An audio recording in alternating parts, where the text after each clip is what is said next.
Hello everyone. Hope you all are doing good. So in this session we are going to discuss structure of DNA. Yes, तो देखिए हमें पता है कि कुछ फैक्टर्स हैं जो एक जनरेशन से दूसरी जनरेशन में पास ऑन होते हैं। अगर आप अपने केस में भी देखें तो आपके भी कुछ कैरेक्टर्स ऐसे होंगे जो आपके आपके पेरेंट्स या ग्रैंड पेरेंट्स से मिले होंगे, राइट। तो वो फैक्टर्स क्या है, वो है जीन। ठीक है, और वो जो जीन, तो डीएनए के स्ट्रक्चर को समझना बहुत ज्यादा इंपॉर्टेंट है। अब देखिए डीएनए की अगर हम बात कर रहे हैं तो जो डीएनए है ये तो हमें पता है कि ये एक जेनेटिक मटेरियल है, राइट। बट जरूरी नहीं है कि केवल एक डीएनए ही इस पूरी दुनिया में जेनेटिक मटेरियल है। आरएनए भी जेनेटिक मटेरियल है। ठीक है, तो ये डीएनए और आरएनए हम दोनों की बात करें तो ये दोनों ही क्या है, न्यूक्लिक एसिड्स हैं। अगर आपने क्लास 11 के बायोमोलिक्यूल वाले चैप्टर में पढ़ा होगा न्यूक्लिक एसिड्स क्या होते हैं, डीएनए आरएनए दोनों ही न्यूक्लिक एसिड होते हैं। पर मेजॉरिटी ऑफ ऑर्गेनिज्म में डीएनए जो है जेनेटिक मटेरियल होता है। उसका रीजन ये है कि जो डीएनए है ये काफी स्टेबल है, जो आरएनए है वो उतना स्टेबल नहीं है। अब ऐसा क्यों होता है भाई, डीएनए ज्यादा स्टेबल होता है, आरएनए उतना नहीं होता है? तो उसका रीजन ये है इनका स्ट्रक्चर। जिस तरह से इनका स्ट्रक्चर कंपोज्ड है उसकी वजह से ये ज्यादा स्टेबल है और ये रिड्यूस नहीं होता है। बट जो आरएनए है वो काफी बायोकेमिकल रिएक्शंस में रिड्यूस हो जाता है या हो सकता है, इसलिए आरएनए बहुत ही कम ऑर्गेनिज्म का, जैसे वायरस वगैरह में, जेनेटिक मटेरियल होता है। ठीक है, तो डिस्कस करते हैं इस वीडियो में structure of DNA. Okay, so first of all you should know the full form of DNA, जो कि क्या होती है, please write down in comments. It is deoxy ribo nucleic acid, right. It is deoxy nucleic acid, this is the expanded form of DNA. अब हमें पता है कि भाई जो न्यूक्लिक एसिड्स होते हैं वो लॉन्ग चेन ऑफ पॉलीन्यूक्लियोटाइड होते हैं, राइट। तो जो डीएनए है वो भी एक तरीके से क्या है बेटा, ये भी लॉन्ग पॉलीमर है डीऑक्सी न्यूक्लियोटाइड का। अब अगर आपको लेंथ नापनी है किसी भी जेनेटिक मटेरियल की तो वो हम नंबर ऑफ न्यूक्लियोटाइड के बेसिस पे ही नापते हैं। क्योंकि देखिए ये जो न्यूक्लिक एसिड्स होते हैं इनका जो बेसिक यूनिट होता है वो क्या होता है, वो होता है न्यूक्लियोटाइड, राइट। वो क्या होता है बेटा, nucleotide. This is the reason कि जो नापा जाता है इसका लेंथ वो नंबर ऑफ न्यूक्लियोटाइड से नापा जाता है। अब यहाँ कुछ एग्जांपल्स दिए हुए हैं। फॉर एग्जांपल ये बैक्टीरियोफाजिस के एग्जांपल हैं, ये दोनों लैम्डा और 5 into 174। अगर आप देखोगे तो इसका जो है ये है 5386 न्यूक्लियोटाइड का जेनेटिक मटेरियल। और जो लैम्डा बैक्टीरियोफाज है, बैक्टीरियोफाज कौन होते हैं, वो वायरसेस जो बैक्टीरिया को खाते हैं, ठीक है। तो लैम्डा जो बैक्टीरियोफाज है उसका क्या है, 48502 बेस पेयर का न्यूक्लिक ये जेनेटिक मटेरियल है। इकोलाई का है 4.6 into 10 to the power 6 base pair. और अगर आप ह्यूमन डीएनए का देखोगे तो वो है 3.3 into 10 to the power 9 base pair. तो ये सारे एग्जाम्पल्स आपके एनसीईआरटी में गिवन है, प्लीज इनको याद कर लीजिएगा। चलिए आगे बढ़ते हैं स्ट्रक्चर की तरफ। तो देखिए जो न्यूक्लियोटाइड है वो तीन चीजों से मिलके बना होता है। वो क्या है, sugar, nitrogenous base and phosphate group, right. तो जो शुगर और नाइट्रोजनस बेस है वो मिलके क्या बनाते हैं, न्यूक्लियोसाइड बनाते हैं। बेटा वो क्या बनाते हैं मिलके, न्यूक्लियोसाइड बनाते हैं। इसको ठीक कर लीजिए, वो बनाते हैं मिलके न्यूक्लियोसाइड। टाइपिंग मिस्टेक हो गया। तो यस, अगर इस न्यूक्लियोसाइड में फॉस्फेट ग्रुप ऐड हो जाता है तो क्या हो जाता है, तो बन जाता है न्यूक्लियोटाइड। इस चीज को समझिए। अगर नाइट्रोजनस बेस से शुगर अटैच होता है देन इट फॉर्म्स न्यूक्लियोसाइड। पर अगर उसमें बेटा फॉस्फेट ग्रुप भी ऐड हो जाता है तो वो बन जाता है क्या, न्यूक्लियोटाइड। Is it clear? अब अगर आपको याद हो क्लास 11th के बायोमोलिक्यूल चैप्टर से, तो नाइट्रोजनस बेस, वहां पे आपने उनके स्ट्रक्चर का भी ओवरव्यू किया था। तो जो नाइट्रोजनस बेसिस होते हैं वो बेटा दो तरह के होते हैं, एक तो होता है प्यूरिन्स और पायरिमिडीन्स। अगेन उनको क्लासिफाई किया गया है उनके स्ट्रक्चर के बेसिस पे। तो जो प्यूरिन्स है उसमें क्या आ जाता है, एजी आ जाता है, एडेनिन एंड ग्वानिन। ठीक है। अब जो पायरिमिडीन है उसमें क्या आ जाता है, कट आ जाता है, CUT, cytosine, uracil and thymine. ठीक है। तो ये क्या है, नाइट्रोजनस बेसिस हैं, दो तरह के होते हैं। ऑलराइट। अब ये जो यूरेसिल है ये केवल RNA में प्रेजेंट होता है at the place of thymine, ये चीज आपको याद रखनी है। चलिए आगे बढ़ते हैं। तो अभी हमने बात की कि शुगर और नाइट्रोजनस बेस मिलके बनाते हैं न्यूक्लियोसाइड, दोनों अटैच होते हैं। ठीक है। वो किस लिंकेज से अटैच होते हैं, कौन सा ऐसा बॉन्ड होता है जिसकी वजह से नाइट्रोजनस बेस और पेंटो शुगर अटैच होते हैं। तो बेटा वो लिंकेज कौन सा होता है, वो होता है glycosidic linkage. Again very important term, N glycosidic linkages के थ्रू ये नाइट्रोजनस बेस और पेंटोस शुगर आपस में अटैच होते हैं। अब इसमें अगर फॉस्फोइस्टर बॉन्ड के थ्रू एक फॉस्फेट ग्रुप भी जुड़ जाए तो ये क्या बना देता है बेटा, ये बना देता है पूरा न्यूक्लियोटाइड। समझिए इस चीज को, अभी हमने यही तो पढ़ा था। ये पूरा क्या है, न्यूक्लियोटाइड है, और यहां तक क्या है, ये न्यूक्लियोसाइड है। राइट। चलिए, ये दोनों ही लिंकेजेस के नाम आपको याद रखने हैं। तो एक न्यूक्लियोटाइड में दो लिंकेजेस होते हैं, एक तो बेस से शुगर जिसको हम क्या बोल रहे हैं, एन ग्लाइकोसाइडिक लिंकेज, और एक शुगर से फॉस्फेट ग्रुप जिसको हम बोल रहे हैं फॉस्फो ईस्टर लिंकेज। राइट। अब ये एक न्यूक्लियोटाइड की यूनिट हो गई जिसके अंदर ये सब ये पूरा है। ठीक है। तो ये हो गया एक न्यूक्लियोटाइड, फर्स्ट वन।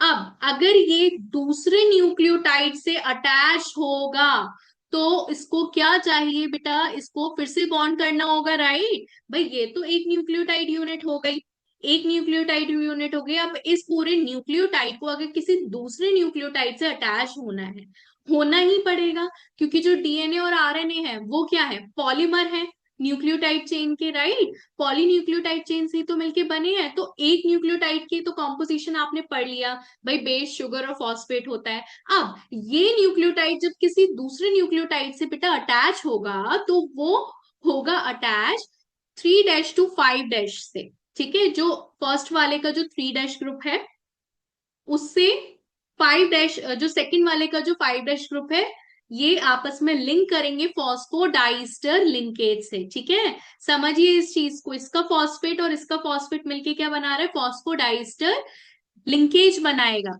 ठीक है। तो इस तरह से एक न्यूक्लियोटाइड दूसरे न्यूक्लियोटाइड से अटैच होता है, ये चीज आपको याद रखनी है। ठीक है। चलिए, अब जो इसकी बैकबोन होती है पॉलीन्यूक्लियोटाइड चेन की, वो शुगर और फॉस्फेट से मिलके बनी होती है, और जो नाइट्रोजनस बेसिस होते हैं वो इस तरह से प्रोजेक्टेड होते हैं जैसा कि आपको दिख रहा है। Please look at this diagram from NCERT. ये एनसीईआरटी की हाईलाइट है, एक बार प्लीज जाके आप एनसीईआरटी जरूर रीड करिए, दो I have made notes from NCERT only, पर फिर भी एक बार आपको खुद भी रीड करना चाहिए, क्योंकि जब तक आप खुद से रीड नहीं करेंगे आपको क्लैरिटी नहीं आएगी। ठीक है। चलिए, तो अगर आप देखेंगे, देखिए ये शुगर है और ये फॉस्फेट ग्रुप है, ये दोनों आपस में जुड़े हुए हैं। पर ये जो नाइट्रोजनस बेस वाले जो पोर्शन है, यहाँ पे एंड यहाँ पे, आपको दिख रहा होगा ये बाहर की साइड प्रोजेक्टेड है। ठीक है। तो जो बैकबोन है पूरी चेन की वो किससे बनी हुई है, शुगर एंड फॉस्फेट से मिलके बनी हुई है। ये आपको समझ में आ रहा होगा। ठीक है। तो यहाँ पे यही बात मैंने लिखी है कि जो बैकबोन होती है पॉलीन्यूक्लियोटाइड चेन की, वो शुगर एंड फॉस्फेट ग्रुप से मिलके बनी होती है। I hope this is clear to you. चलिए आगे बढ़ते हैं।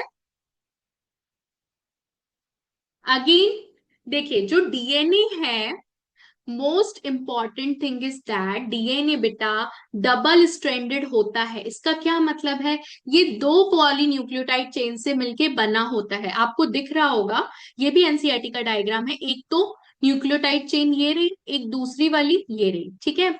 अगर आप देखोगे इसमें तो 5-3 एक चेन आपको दिखेगी, और अगर आप दूसरे में देखोगे तो ये चेन ऐसे एंटी पैरेलल फैशन में अरेंज है, 3-5 राइट। और दोनों में ही क्या चीज कॉमन है, दोनों की ही पॉलीन्यूक्लियोटाइड चेन शुगर और फॉस्फेट से मिलके बनी है, राइट। यहाँ पे भी यही है, और दोनों के ही जो बेसिस हैं वो बाहर की तरफ, मतलब अलग प्रोजेक्टेड है, इसके इस साइड प्रोजेक्टेड है और इसके आप देखोगे ऊपर की साइड प्रोजेक्टेड है, ठीक है। ऐसे ही इसमें हुआ है, ऐसे ही इसमें हुआ है, ऐसे ही इसमें हुआ है, ऐसा इसमें हुआ है, राइट। अब ये जो प्रोजेक्टेड नाइट्रोजनस बेसिस है बेटा, ये आपस में अरेंज है। किस तरह से अरेंज है, ये आपस में इनमें हाइड्रोजन बॉन्ड्स बन रहा है। अगर आप देखोगे तो देखिए ए और टी बाइंड हो रहे हैं और जी और सी बाइंड हो रहे हैं, ठीक है। तो जो ए और टी है उसमें क्या है, डबल बॉन्ड है, राइट। और जो जी और सी है उसमें क्या है, ट्रिपल हाइड्रोजन बॉन्ड से ये कनेक्टेड है, राइट। यही तो आपको दिख रहा है। सो एक और हमें क्लैरिटी पता चलती है। अभी हमने क्या क्या पढ़ा बेटा, अभी हमने पढ़ा कि जो डीएनए की चेन होती है वो पॉलीन्यूक्लियोटाइड चेन होती है, न्यूक्लियोटाइड से मिलके बनती है। न्यूक्लियोटाइड खुद फॉस्फेट, शुगर और नाइट्रोजनस बेस से मिलके बना होता है, राइट। और हमने क्या पढ़ा कि ये जो कनेक्टेड होता है, ये नाइट्रोजनस बेस और पेंटोस शुगर ग्लाइकोसाइडिक लिंकेज से होता है।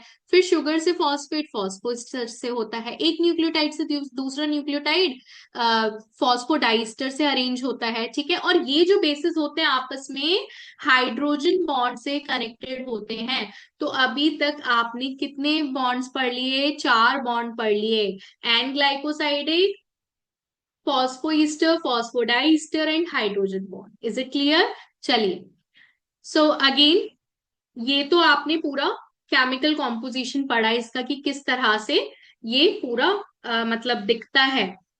जो पॉलीन्यूक्लियोटाइड चेन होती है, डबल स्ट्रैंडेड पॉलीन्यूक्लियोटाइड चेन जिसको हम बोल रहे हैं डीएनए की चेन, तो ये कुछ इस तरह से आपको दिखती है। और अगर आप बाहर से देखोगे तो डीएनए आपको इस तरह से हेलिकल शेप में मिलेगा, ठीक है। और इस तरह से देखिए बेस पेयर आपस में कनेक्टेड है, ठीक है।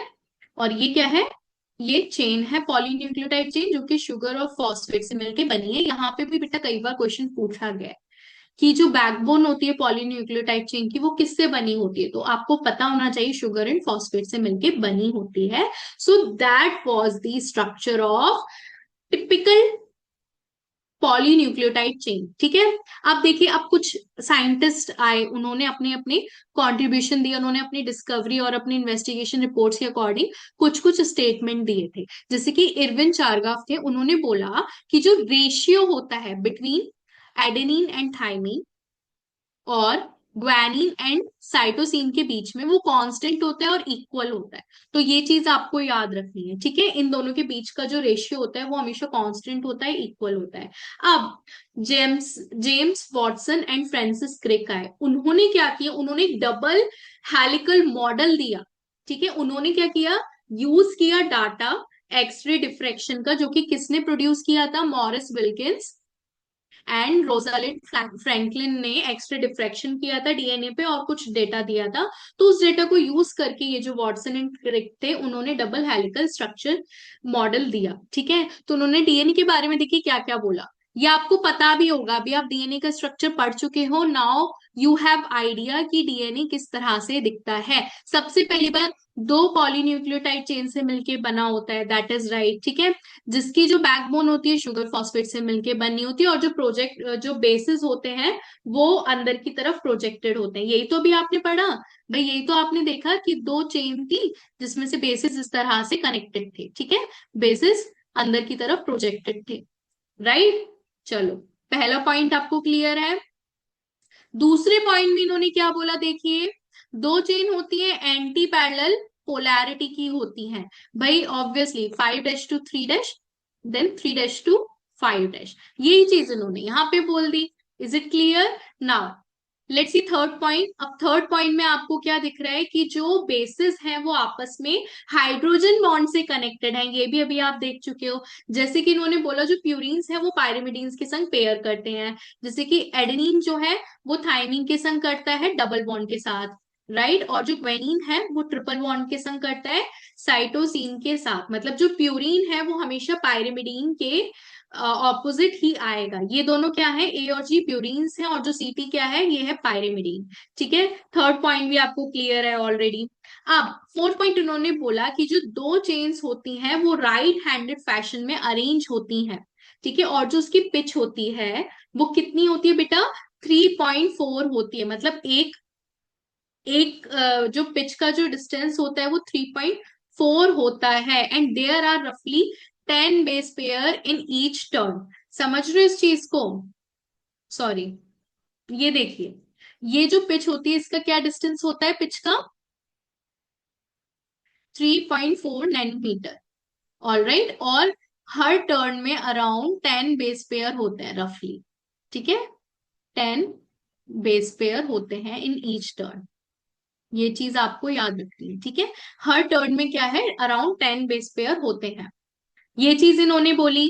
Is it clear? ये चीज आपको याद रखनी है। ठीक है, और एक और चीज याद रखनी है, पिच तो 3.4 नैनोमीटर हो गई। अब जो डिस्टेंस होता है एक बेस पेयर का, वो वो कितना होता है, ये होता है 0.34 नैनोमीटर। ठीक है, तो एक बेस पेयर से दूसरे बेस पेयर के बीच में जो डिस्टेंस होता है ये कितना होता है, 3.4 नैनोमीटर होता है। और जो पूरी पिच होती है वो होती है 3.4 नैनोमीटर की, और डिस्टेंस होता है 0.34 नैनोमीटर।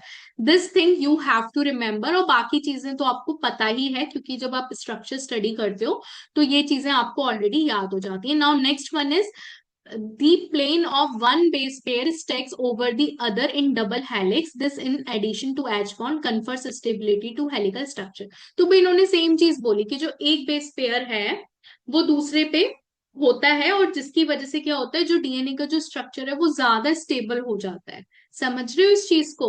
मतलब एक बेस पेयर दूसरे से कनेक्टेड होता है विच प्रोवाइड मोर स्टेबिलिटी। तो ये सब जो है ये इन्होंने मॉडल में बोला, डबल हेलिकल मॉडल जो था इनका डीएनए का, ये इसमें इन्होंने बोला। ठीक है, फिर ये बोला था किसने, फ्रांसिस क्रिक ने। अब भाई फ्रांसिस क्रिक ने एक और चीज इन्होंने बोली, इन्होंने दिया सेंट्रल डॉगमा।